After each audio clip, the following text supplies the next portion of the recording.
Welcome back, everyone. We have another episode of the SoleSavy podcast, and this week we have the duo from Sneaker Law Book. I guess I'll start. My name is Kenneth Anand. I'm co-author and co-founder of Sneaker Law with Jared. You know, I've always been a sneakerhead. Was into hip hop, computers, playing basketball. My parents got me my first pair of Jordans. That's when I really fell in love with sneakers. I had the Grape 5s. Nice. So I went to law school, Brooklyn Law School, graduated and started working in law firms in the city. Around the time that I turned age 40, I started, figuring out what I really wanted to do. And, I had built a comfortable life for myself in law, but I wanted to do something that was more aligned with my passion. So a couple things started aligning, the stars aligned, and I started working for Kanye West at Yeezy in 2017. I became his general counsel and head of business development, and I worked there until 2019-ish. After then, I started a fashion company with a couple other partners of mine, and we now license fashion brands, and we manufacture and distribute clothes, streetwear, and sneakers. I'm Jared Goldstein, co-founder and author of Sneaker Law. And I just wanted to give DP a quick shout out because many of you may not know, but he's a legend outside of Kicksteals and SoleSavy. He actually created that new Cuddy. Was it 2008? That was a really long time ago. Yeah, 2008. Yeah, so for those of you who may not know, that new Cuddy was the #1 news source for everything Kid Cudi. And man, I think I was in high school and college at the time, and I used to be on the forums. I used to check the site every day. We'll save that for another podcast. Tell us about yourself. Similar to Kenneth, I grew up loving sneakers from elementary school on. I lived for hip hop, streetwear, sneakers, and my love for sneakers progressed from my childhood into my adulthood. I actually had my own reselling business in college. A lot of my friends hated me because, I was working at a college dorm. Yeah, I don't resell anymore, so I know, SoleSavy community isn't about that, but so I'm good now. It was a great experience because outside of being a consumer for all those years, I was able to see the business side of things. And then a short time after, I made law review at law school when I got to law school. And for those of you who may not know, law review is a scholarly journal that all law schools have.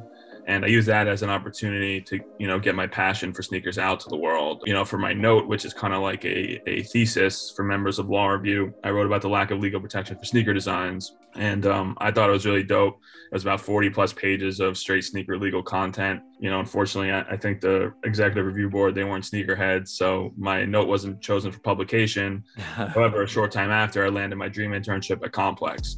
As a kid, I used to read Complex magazine and I was obsessed. So, not only was I able to get amazing legal experience, but I got to wear my sneakers every day to work, no suit, no tie, like all my other friends in law school. Mm-hmm. And, one day I thought, hey, why don't I try to use Complex as a medium to get, my law review note out to the world. So one day I went out on a whim and pitched my note to Matt Welty, who was the head sneakers editor at the time. And he ended up loving it and told me to pretty much condense my 40 plus page note into 1,000 words or less. So there was a couple all-nighters ahead of me after that, but ended up coming out really, really awesome. And I went on to write 2 more legal articles at Complex about, sneakers. But one day I got a LinkedIn message from this guy. His name was Kenneth Anand. And at the time, he was a big partner at a law firm. And I was still an intern, I was still a law student. And he said he read my articles and, pretty much said, let's meet up one day. And also this was before Kenneth started working for Ye. But anyways, we became good friends and started brainstorming about ways we could collab. Then a short time passed and then we said, hey, why don't we write a book instead? There's never been a book about the many facets of the sneaker business, on the legal and the business side. So after that, Sneaker Law was born and it ended up taking us 4 years to write, but we're really excited that it's here. And, it's been an incredible journey for us.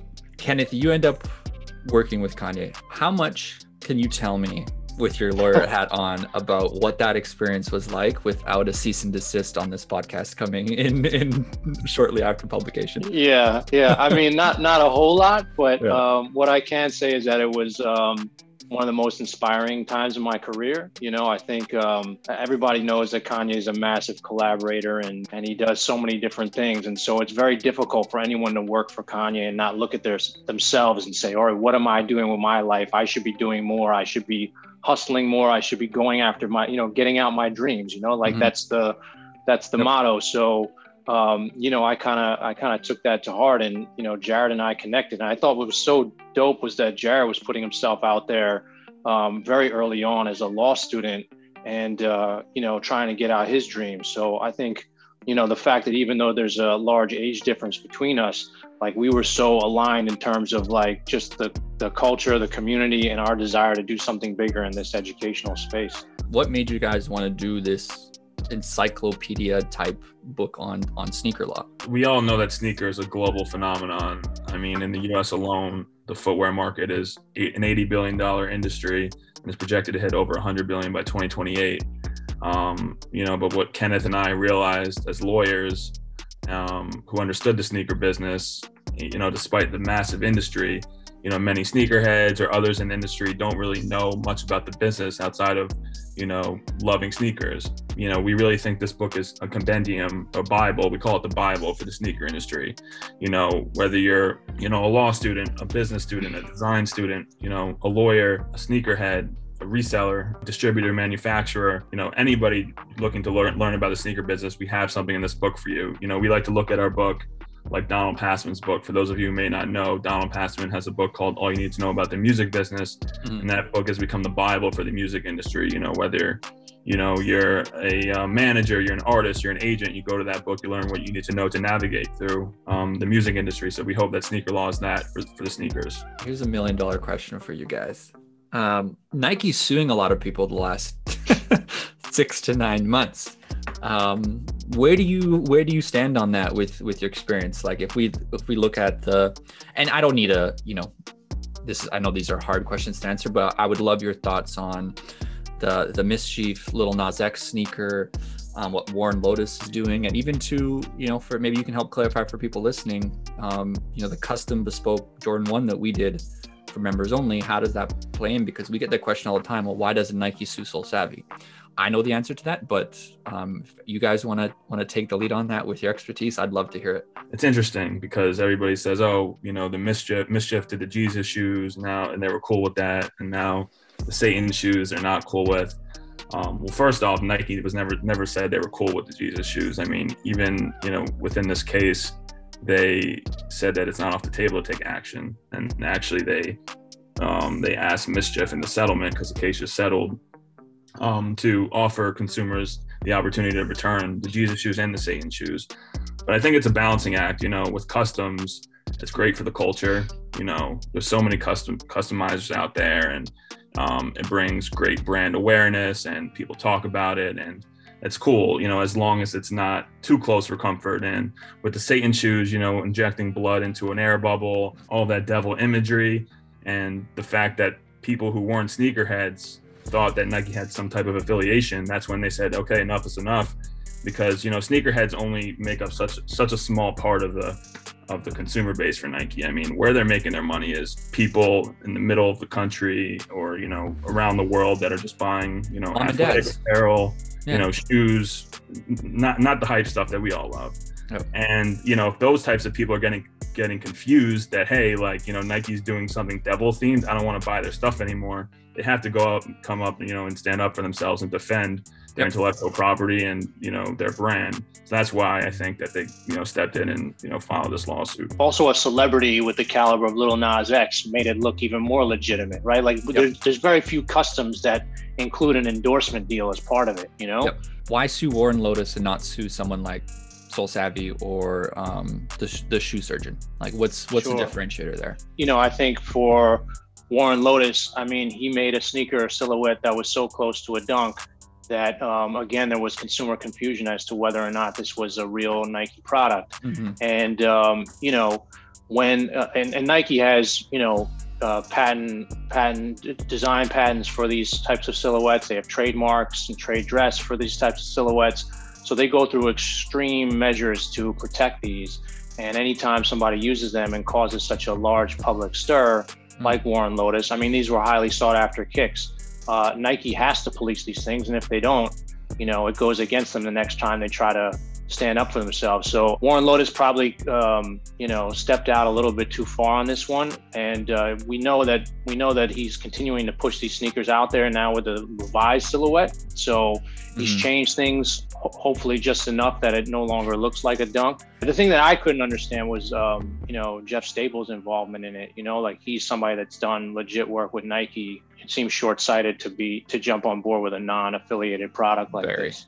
Yeah, and the SoleSavy Jordan 1, I mean, you're just, changing up the color and materials, I believe, right? We built ours from the ground up other than the sole. So we bought a Jordan 1 low, stripped off the upper, and then the rest was built. Right. So at the core, it was still a Jordan 1. Yeah. But Warren Lotus, he was recreating it in Italy, I believe. That's where the factory was. Yeah. So he's creating from the ground up, and I think that's where the line is drawn as well. And he's passing it off as his own. SoleSavy's not doing that. You're customizing, which so many people do. Shoe surfing. So I think that's where the difference is. Yeah, we paid Nike our dues, which was $110 retail, I think. Exactly. We bought, and then we stripped them down. And you say SoleSavy Jordan 1, but like us as a company, and even internally, when we talk about it, we say SS1, because I don't want that confusion on Twitter. I don't want to be in the boardroom meeting with Nike lawyers one day. So you guys aren't going to sell an NFT soon? We've been brainstorming, maybe. Yeah, that's a whole new chapter. Like this last 4 months, you guys might have to print a second version if this picks up pace, because there's a lot of interesting legal wrinkles that could go into this this digital world and what the brands are doing and so forth. No, NFTs will definitely be covered in V2 along with a lot of other things. I mean, there's so much stuff that's just happened since we published it. So, this gives us, a reason to keep pushing further volumes out. And that's what we hope to do. Give us the rundown, like where can they find it? Where can they buy it? I don't think you guys are on Amazon. It's all independent. So let's hear it. Where are we buying the book? We have it on our website, sneakerlaw.com, but we actually just put it up on Amazon. Oh, nice. So it's on both of those outlets right now. We ship internationally. We've had orders from Shanghai, Australia, London, Germany. We Obviously, it's a little shipping on those sometimes. But. It's a little bit more expensive for those deliveries, but we can get it there. For Jared and I, this was a labor of love. We spent so many sleepless nights, working after our day jobs were complete. And to have it come out, to have it look so good, and to have it be embraced by the sneaker community in the way that it has been. I mean, just people like Tiffany Beers have been writing things like, I wish this book was around when I was coming up, and she's a legend in sneaker design. Yep. People like Steven Smith, Yeezy Mafia, like so many people have embraced this book, Jason Maiden. So we're just really grateful. We worked super hard on it. We knew it was something that people would connect with. So we're excited to see where it goes from here. And there's a lot of big things to come. So stay tuned. I'm looking forward to flipping through mine, and I appreciate you guys joining us. Thanks so much.